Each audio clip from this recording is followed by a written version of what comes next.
Kemudian di antaranya menghitung-hitung nikmat Allah Subhanahu wa taala. Ya, kita ingat-ingat nikmat Allah. Wa in ta'uddu nikmatallahi la tuhsuha. Kalau kalian menghitung nikmat Allah, kalian tidak akan mampu. Tapi kita hitung-hitung yang semampu kita.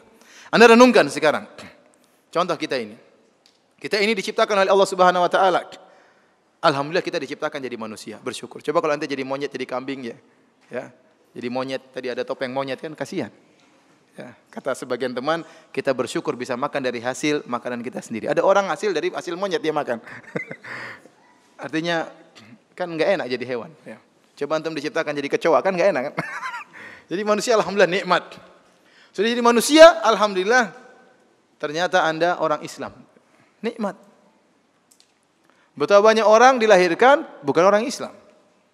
Anda diberi hidayah oleh Allah Subhanahu wa taala. Betapa banyak orang lebih cerdas daripada Anda tidak dapat hidayah. Karena masalah hidayah bukan tidak berbanding lurus dengan masalah kecerdasan. Betapa banyak orang cerdas, orang Jepang lebih hebat dari kita, IQ-nya lebih tinggi, tapi nyembah matahari. Dalam masalah akidah otaknya enggak ada. Iya, dia pintar dalam masalah robot, dalam masalah ini, dalam masalah teknologi, masalah akidah enggak punya hidayah, nyembah matahari. Banyak orang-orang di India cerdas, ya, canggih dalam masalah IT dan macam-macamnya, nyembah sapi. Sapi dimuliakan. Sementara kita di sini kita dipotong sapi tersebut, di sana dimuliakan. Ya. Kemana otaknya? Kita bilang hidayah dari Allah Subhanahu wa taala. Karena hidayah bukan masalah kecerdasan. Banyak orang mungkin detailnya bagus, detailnya ini, tapi jadi pengikut nabi palsu. Antum kira pengikut misalnya yang ngaku sebagai nabi palsu itu orang-orang bodoh? Tidak, mereka orang cerdas. Mungkin orang-orang kaya, mungkin direktur-direktur, tapi goblok dalam masalah agama. Allah tidak beri hidayah. Ya. Gimana seorang kemudian menyembah batu, menyembah patung? Ya. Saya ingat selalu cerita teman saya, ada seorang polisi di Madinah ya. Suatu saat dia pergi ke Sri Lanka. Pergi ke Sri Lanka dengan dia suka berdakwah ya. Dia suka berdakwah dan dia polisi. Dia dulunya adalah kepala polisi di Masjid Nabawi. Dia pergi ke Sri Lanka, kemudian dia sengaja ingin pergi ke tempat peribadatan. Ada orang nyembah-nyembah patung di sana. Kemudian dia pergi bawa penerjemah karena dia enggak bisa bahasa Sri Lanka. Dia pakai baju Arab, pakai jubah, pakai sorban, pakai sepatu, pakai sendal, masuklah ke kuil tersebut. Begitu dia masuk disuruh lepas sendal, dia lepas.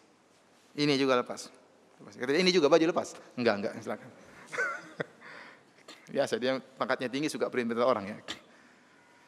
Maka dia berjalan. Saya berjalan sampai masuk ke dalam kuil tersebut, ada patung gede diibadahi, ada pendeta di situ menjaga patung tersebut. Maka kemudian dia cerita sama saya bikin masalah Firanda. Saya bilang gini, Assalamualaikum sama patung tadi. Pendetanya kaget, orang-orang juga kaget. Karena dia teriak keras, saya sengaja keras kata dia. Assalamualaikum. Teman yang terjemahnya takut. Kata dia. Ulang lagi. Assalamualaikum 2 kali. Orang ramai semua perhatikan. Sampai 3 kali. Assalamualaikum dengan suara yang keras. Pendeta dia bilang, ada apa ini? Suruh terjemahin, bilang. Saya ini beri salam sama Tuhannya, kenapa enggak dijawab?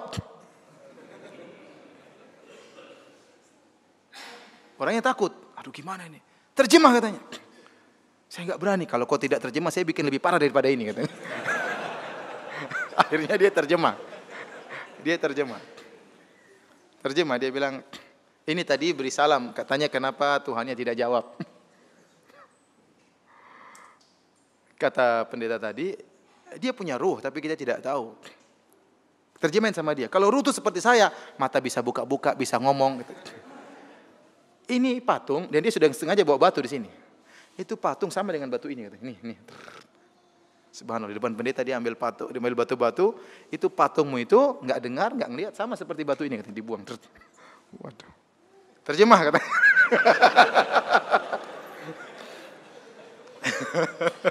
Kata dia, Syekh, jangan Syekh, kalau kita bisa dibunuh orang. Kata Syekh tersebut, saya ingin kau mati syahid di sini. Nanti hati-hati bawa Syekh, jangan sembarangan. Akhirnya, ayo Syekh kita pergi. Kata Syekh, waktu kita pergi, saya lihat pendeta tadi lihat ke atas terus, lihat ke patung kayaknya kena syubhat itu pendeta ya.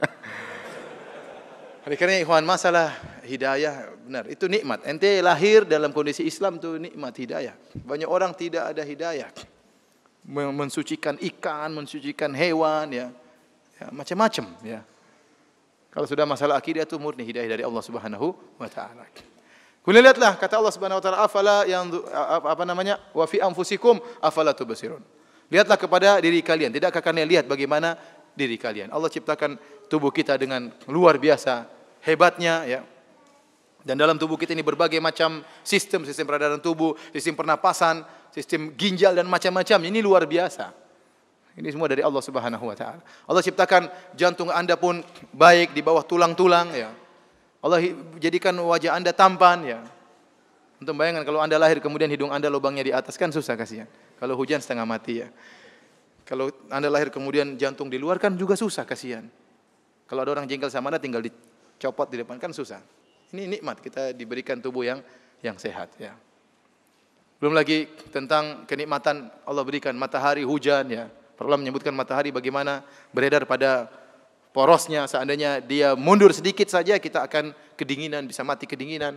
Kalau matahari maju sedikit saja dari porosnya kita akan kepanasan. Allah jaga peredarannya. Hujan, Allah kirimkan hujan. Ibnu Qayyim menyebut dalam kitabnya Miftah dari Sa'adah. Hujan Allah kirimkan dengan rintik-rintik.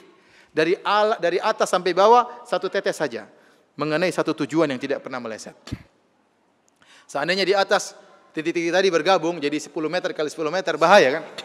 Kemudian jatuh di langit, bahaya, nanti bisa mati kena hujan. Tapi satu titik, kita lihat kalau di mobil kan kelihatan, kelihatan. Satu titik kena satu posisi. Nikmat. Yang ngatur gitu siapa? Allah Subhanahu wa taala. Ya. Lau nasya'u ya la ja'alnahu ujajan. Kata Allah, kalau kami berkehendak, kami jadikan hujan tersebut hujan yang asin. Afala tashkurun, kenapa kalian tidak bersyukur? Allah jadikan air hujan air yang tawar. Coba kalau turun air asin, apa manfaatnya? Manfaat bagi kita tidak ada, manfaat bagi tumbuhan juga tidak ada. Jadi ini di antara hal yang buat kita bersyukur kepada Allah Subhanahu wa taala, kita mengingat nikmat-nikmat yang Allah berikan kepada kita.